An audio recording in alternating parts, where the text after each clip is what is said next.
Hey guys, it's Jess, and welcome back to the Average Bear podcast.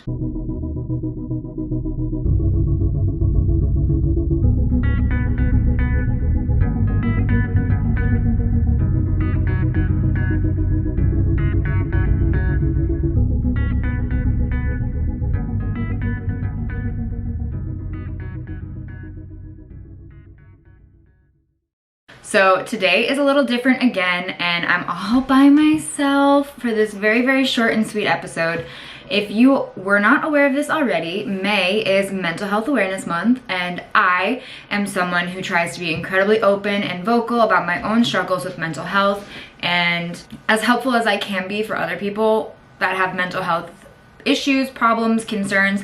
I would like to preface this by saying I am not a professional. I'm not a professional. I am nobody who should be giving advice, and I highly recommend, if not implore, you to consult with a doctor, a physician, find yourself a therapist, talk to your friends who know you about mental health coping mechanisms and things like that. I am not somebody who is in any kind of position to be telling you what to do in regards to your mental health. I only have my personal experiences and the anecdotal experiences of my friends.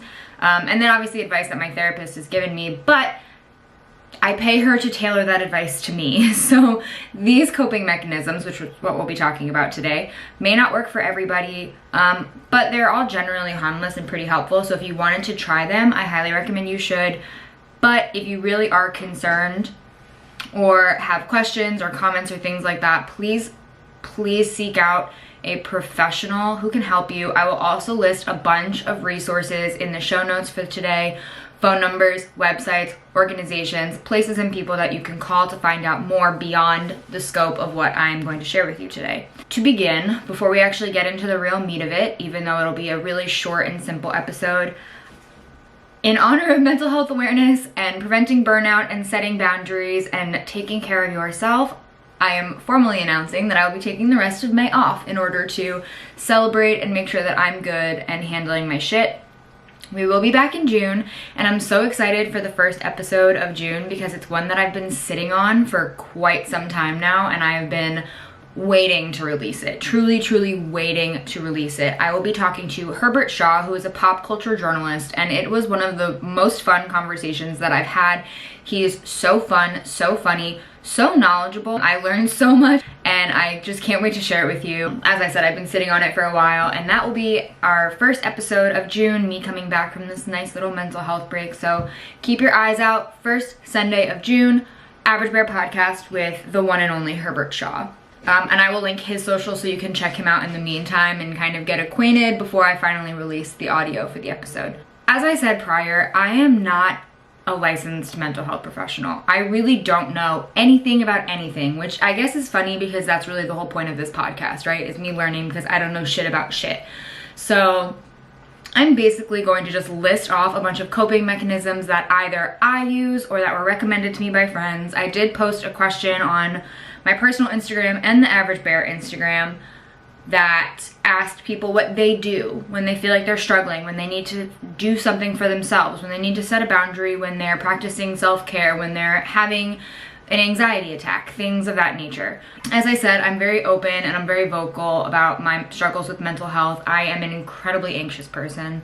Not anxious in the sense where like I get stressed about things, like I am an incredibly anxious person. I won't go into details because it's unnecessary, but I am incredibly anxious. I also have pretty bad depression, and I also suffer from something called PMDD, which is related to my menstrual cycle, so that does not apply to everybody. But if you are someone who struggles with mental health, please, the next time you go to your doctor, your gynecologist, OBGYN, like all that kind of stuff, if you are curious about this, like maybe do a Google, like ask your doctor about PMDD. Because I feel like it's something that really doesn't get discussed a lot, and a lot of people chalk some things up just to PMS, and there are instances in which it goes further than that. So as I said, like talk to a doctor, ask questions, get advice. Like I said, I'll link resources, but knowledge is your friend. You can never have too much information. However, be mindful that you are also, unless you are also not a licensed professional. So don't be one of those like WebMD doctors, like don't do that type of shit. Talk to the people that know what they're talking about in an effort to get the best care possible for yourself, you know?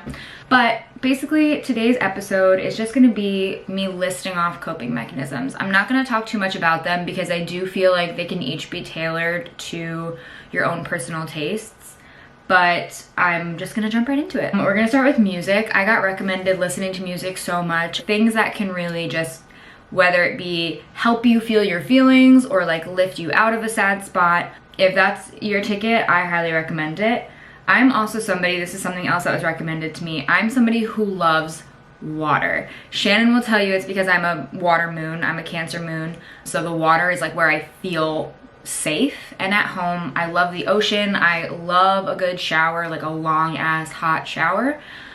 We've got tea, CBD, hiking, exercise, endorphins, all of that kind of stuff. Watching movies that you know that you love. Box breathing is something that I love as well. It was recommended to me a couple of times, and if you don't know what box breathing is, basically hold for 4, like you breathe in for 4 counts, hold it in for 4 counts, exhale for 4 counts, hold for 4 counts, inhale for 4 counts, and then you move in a box breathing.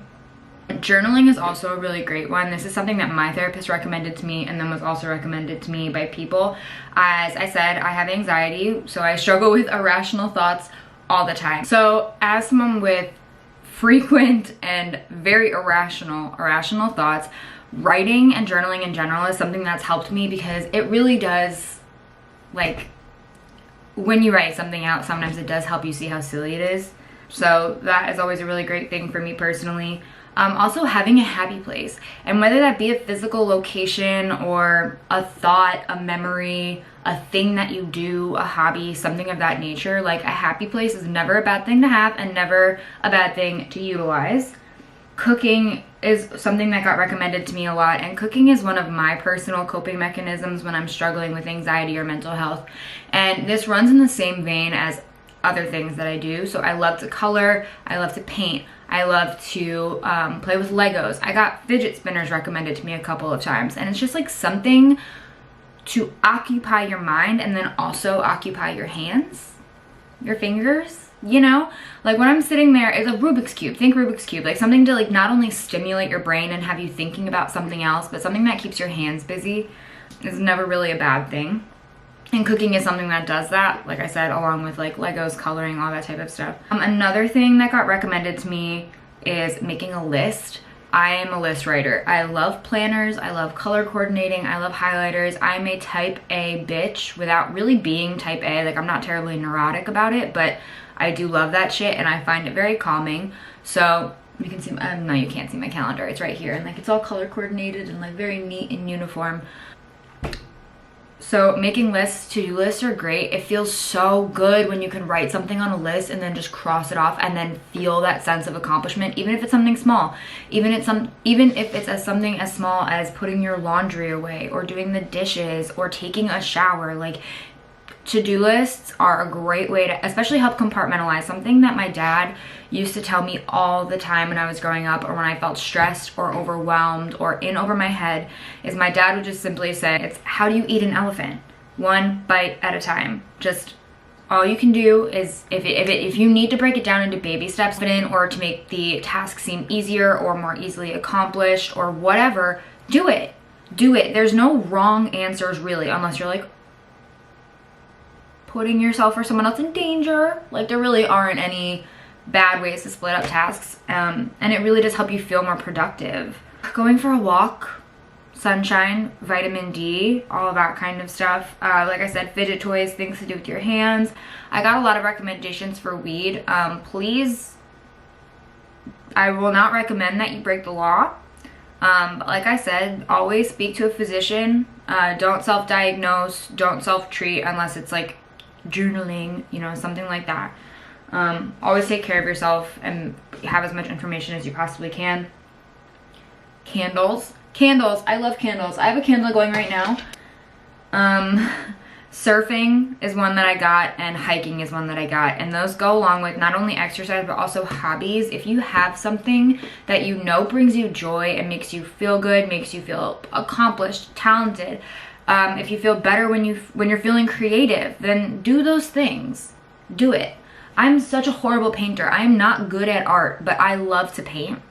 I painted my walls. That is my friend Brian's picture, by the way. If you want to talk about art and doing things with your hands and stimulating your brain, this is my friend Brian made this for me. It's in the background of all of my YouTube videos and all of my podcasts in an effort to celebrate him and his work. That's something that brings me joy. I truly love looking at it. So shameless plug for that. And one of the ones that I got is eating.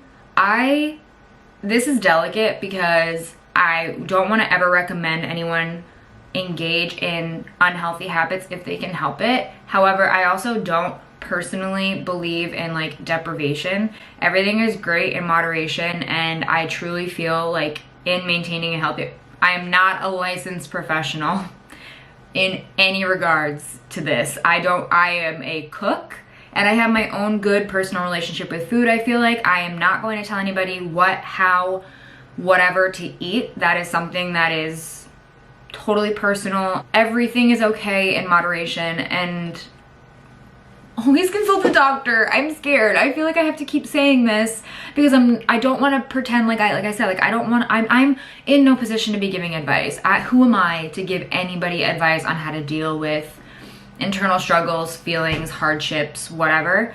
I'm just sharing the things that I do and things that were shared with me by friends of mine, and other listeners, honestly. And then we've got books. Books are a really great one, especially if you do, or maybe even if you don't like to read. I personally enjoy books because it really does feel like a nice little break from reality. And once again, stimulating your mind can never be a bad thing. So I appreciate you guys listening to me like fire these off. This is gonna be a crazy short episode. As always, if you want a little bit more of me in your life, all of my links are gonna be down in the description or in the show notes. If you're watching this on YouTube, hi, please subscribe, and don't forget to like, rate, subscribe, tell your friends about the podcast. Maybe feel, maybe podcasting, maybe listening to podcasts and feeling like you're sitting here chatting with me is a form of self-care for you. I fucking love that. So don't forget to like, rate, and subscribe, share with your friends, give me some feedback, and yeah, I will see you guys in June. I hope that you spend the rest of May and the rest of your lives taking care of yourself first. This goes hand in hand with the episode that I just did last week with Megan about hustle culture. Like, do not be afraid to set boundaries, practice self-care, learn your limitations, talk to a doctor. Therapy can benefit everybody. Everyone can benefit from therapy. And if you, honest to God, think that you can't benefit from therapy, you should probably go to therapy. In all seriousness.